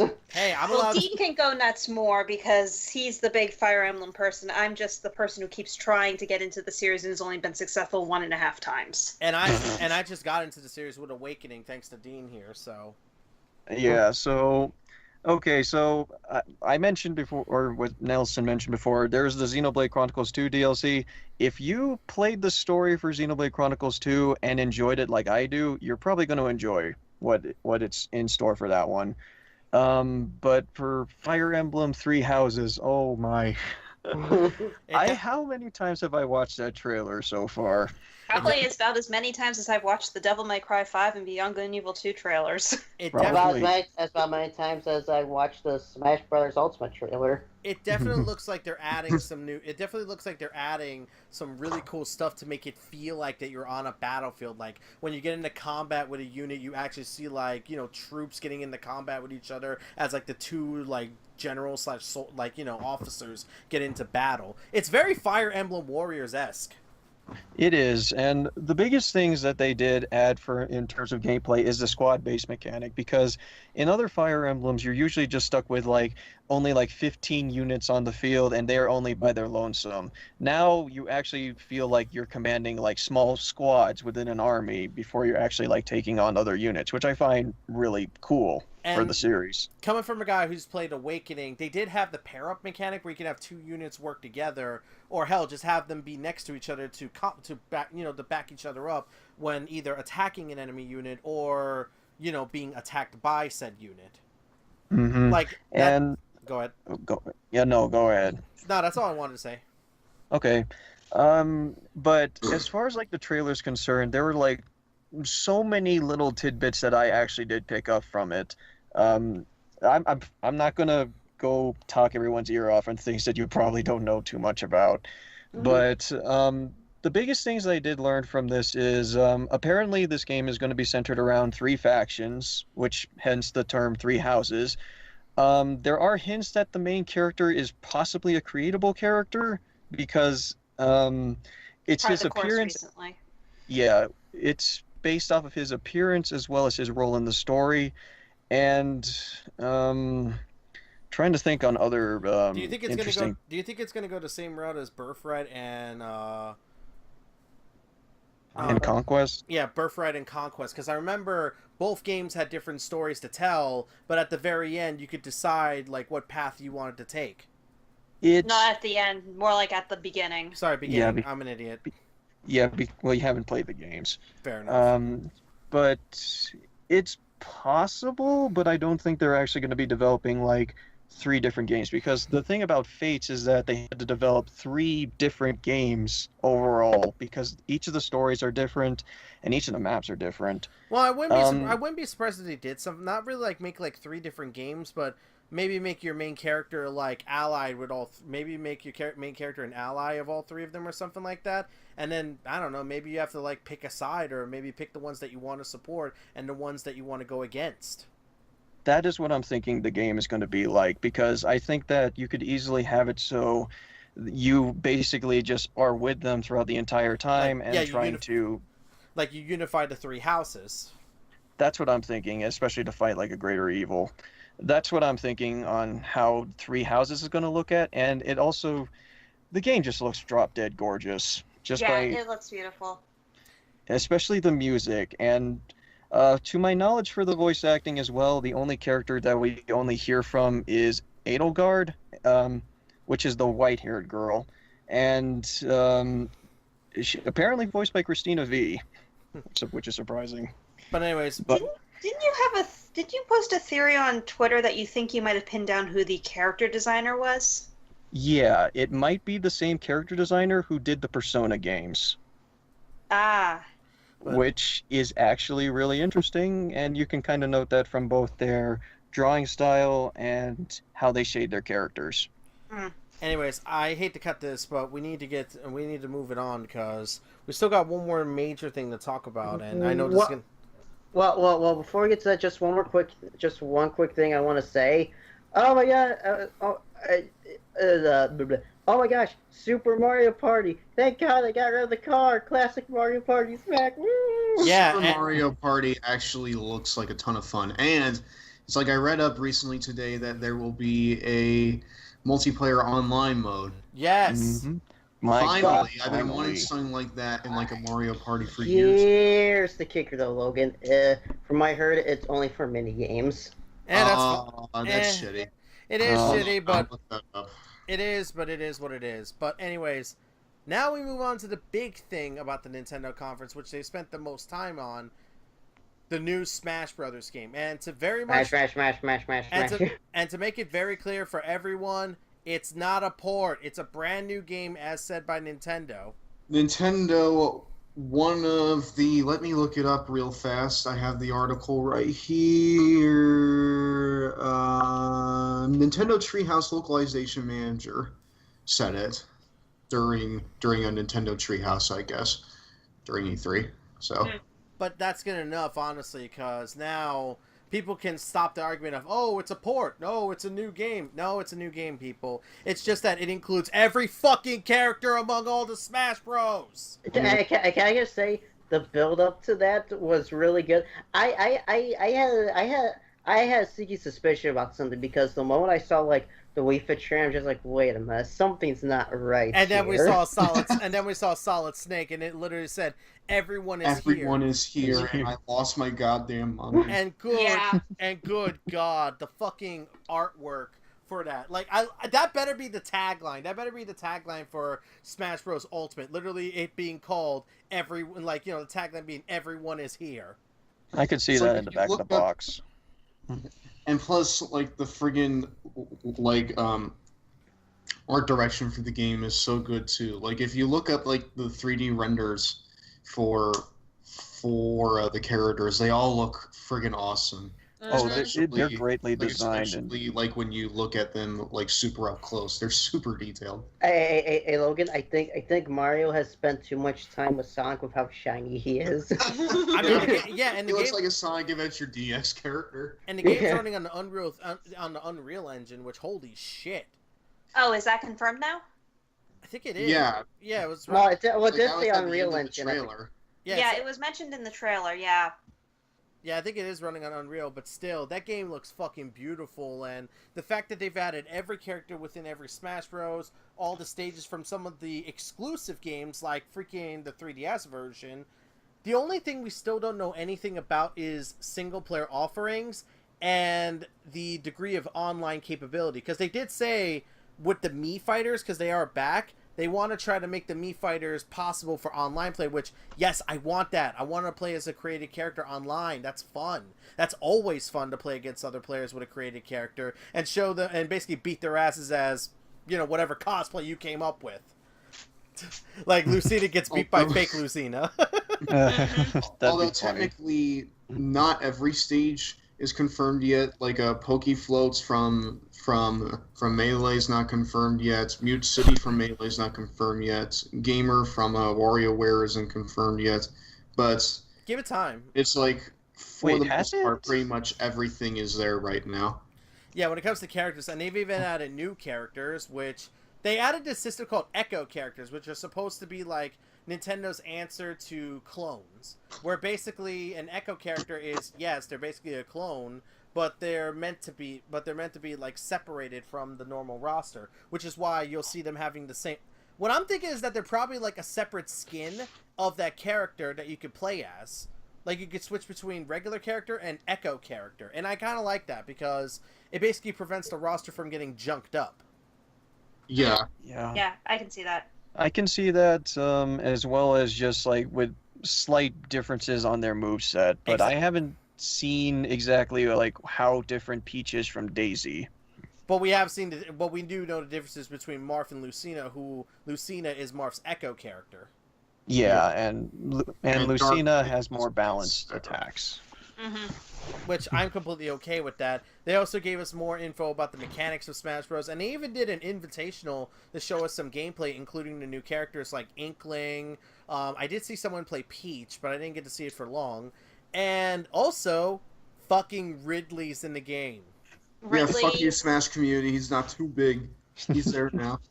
Yeah, he's Yep. there now. He's literally there. It's like, right now when it comes to Smash Bros, they've announced pretty much that every character's in the game. There's a lot of stages being put in, and yeah, this is probably going to be the definitive Smash Bros game, depending on what else they offer. Because I really hope they add like a single player and adventure mode. I would love that. And also, Smash Run, bring it back. It was so good on 3DS. But what about Smash Yeah. Tour? Fuck No, that no. noise. Dean, die. Okay. Yeah, Die. you die. But for right now, we really can't say anything else besides it's coming out in December, and Nintendo's going to have to give more information, honestly, before we can fully say if this is going to be the best Smash Bros. Ever, or if this is going to be a very big risk with very little payoff. Like, we just have to wait and see. I mean, like, it's Smash Brothers. It'll do well regardless. But Nonetheless, though, remember Brawl. Brawl, a lot of people were hyped for. Remember, you had the Smash Dojo, and good God, was that game polarizing. Yeah, especially with the tripping mechanic. There's already a couple of things in Smash Ultimate that I'm a little bit concerned about, like how they're going to differentiate Link, Young Link, and Toon Link enough to be worth playing all three of them. Well, I know for a fact that regular Link is based off of the Breath of the Wild design, so he'll have the remote detonatable bombs. I don't know about the arrow or the boomerang, so I can't really say. He's going to be more like the balance character. I know Young Link uses like a regular boomerang, a regular bow. He has the hook shot, and he has the more explosive bombs. And as for Young Link, when it came to the original, his Kukuri sword is only powerful on a end combo. His arrows are fire arrows, but they go shorter, and his hook shot is super short. And his bombs can do multiple explosions. So there is differences between all three Links. There is. I used to main Young Link back in Melee, so I know the differences. I preferred playing Young Link over Link. Mm-hmm. But yeah, but I just remember that in Brawl, Toon Link essentially became the Young Link. Yeah, he did, but then again, then of course Link changed up, having the Gale Boomerang and the Claw Shot instead of the Hook Shot. Yeah. So, and now we have Breath of the Wild Link, which is going to be wildly different. I feel like Breath of the Wild But Young Link and Toon Link, still wondering how they're going to differentiate them. Well, Young Link's combos is a lot different compared to... Sorry, Toon Link's combos are going to be different compared to Young Link's. I know that for a fact, but we'll have to wait and see when we actually see some more gameplay and otherwise. But with that said, I think that's as much as we could say on this one, because... well, there are some things as far as like determination of the engine, because I had a I don't know how to describe it as friendly. I was actually Dean. kind of bit. Dean, you're going in and out. Dean, you're cutting up. You're cutting up. Yeah. Oh shoot. Yeah, you're. Is it okay? No, you're still chopping up quite a bit, man. Also, Zach ended up leaving. Zach left the chat too. What? Why? Okay, I should come. I don't know. I'm guessing it might be diabetic related. Well, crap. We are having a lot of problems right now with Dean going through internet problems, and now Zach also going through internet problems. So we're going to finish this off right here, right now. Everyone, let it pass or let it burn, Nintendo.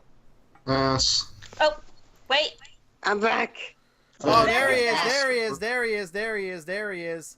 Anyways, Though we're with a caveat, I have to use my Wi-Fi. well, we're pretty much on the final part. Zach, let it pass the conference or let it burn? I'll say this. I'll say this pass, but well, okay, yeah. I would say a medium pass, because while Smash was great, there wasn't much else to show at the conference. Yeah, I do kind of agree with that. Like, I know a lot of people wanted more out of the Nintendo conference, and I don't blame these people. I really don't. I guess for me personally, I came out of it satisfied. I came out of Nintendo satisfied, though I will say that I kind of preferred other conferences a little more, like Bethesda. So, for me, yeah, Nintendo's a pass. Pass. I just can't wait for Smash, man. I'm so excited. Yeah, and same here. Go on. It's just like the idea that everyone's going to be there along with most stages, plus newcomers and potential new modes. Dude, this is going to be fucking amazing. Pass. Yeah, definitely. And I pretty much got what I wanted, so I'm personally satisfied. I know that I could have probably expected more in terms of like seeing like Metroid Prime 4 and all that other stuff, but you know, I got what I wanted. I saw Fire Emblem 16 footage, and Smash Ultimate is coming to Switch this year. So yeah, that's a hard pass for me. Now, before my internet disconnected, I was trying to say something about the offline modes. But since we're getting like majority of the stages back, I know they won't do it. But I'm just like, say, can you imagine if they had like all the offline modes ever, except for like Subspace? I don't know about that, but Yeah. like I said, we'll have to wait and see.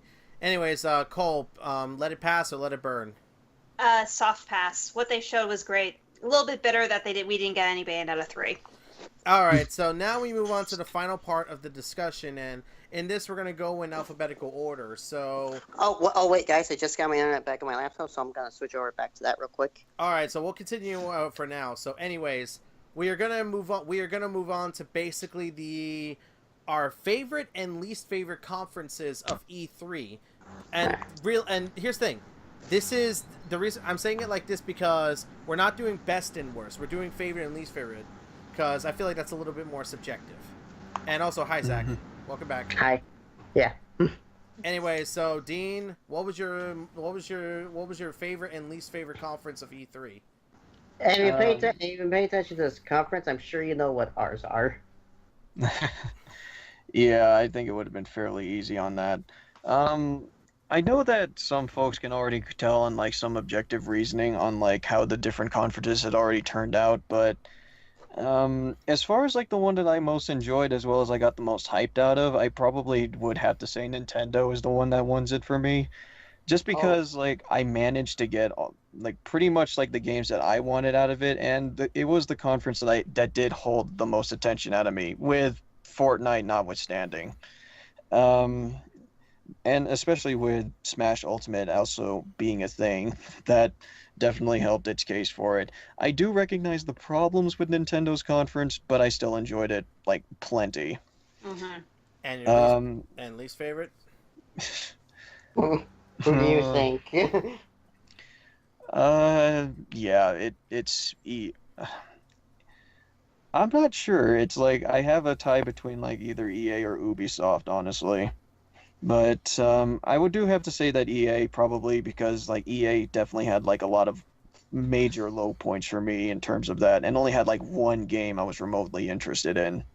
It should really say something that EA was worse than usual this year. Yeah. All right, Cole, what about you? Okay, well, my least favorite, it's a tie between EA and Square Enix. EA because EA was just awful, Square Enix because I had expectations and they failed miserably.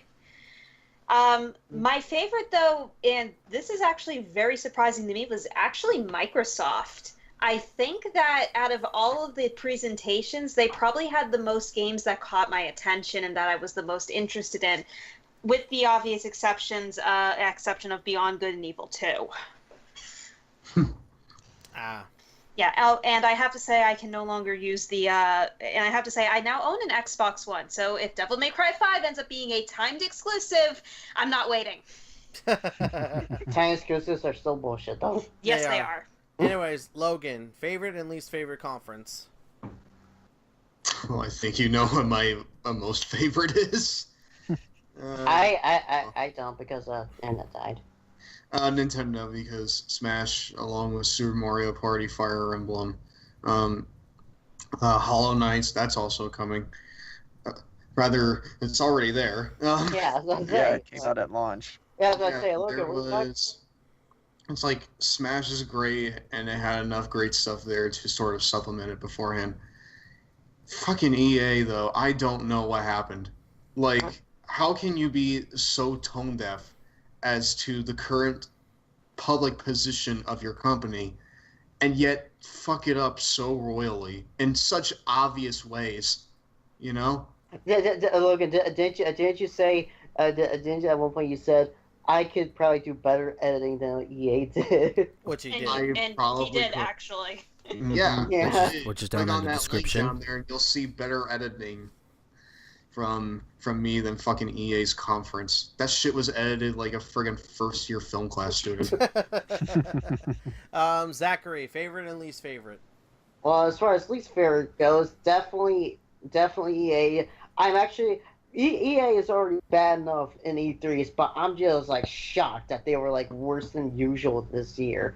I'm just like, wow, way to cut above high ground, EA. You did a good job of blowing everyone's expectations at being more sucky than usual.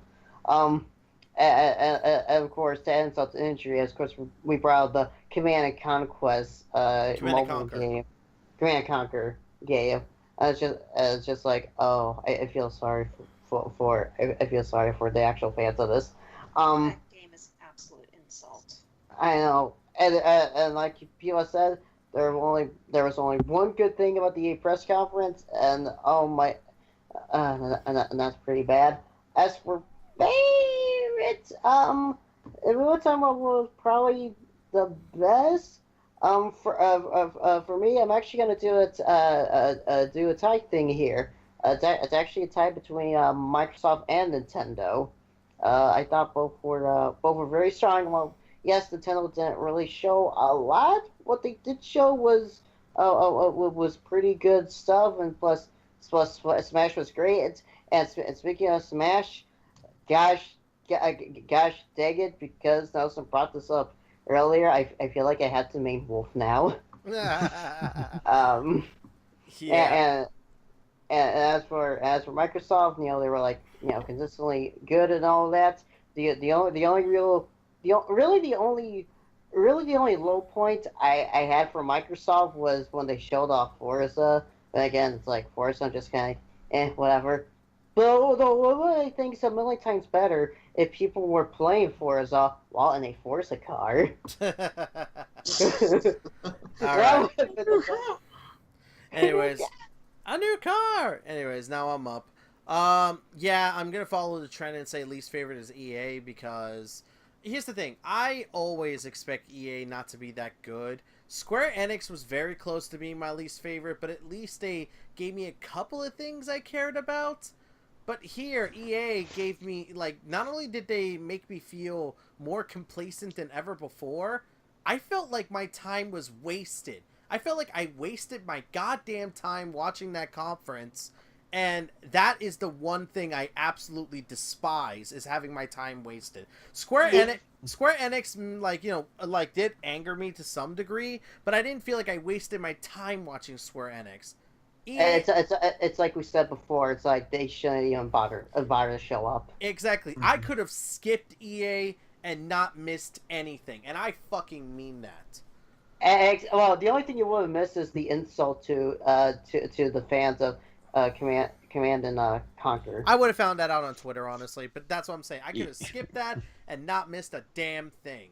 EA is very lucky they were the only press conference on Saturday. Now, as for my favorite, I've said this before. I always try to come up with objective and subjective feelings on things. If I was answering this objectively, I feel like Microsoft had one of the best conferences because of their consistency, the amount of games they showed off, and just they make me actually want an Xbox One more and more now. Like, they actually do make me want to have an Xbox One.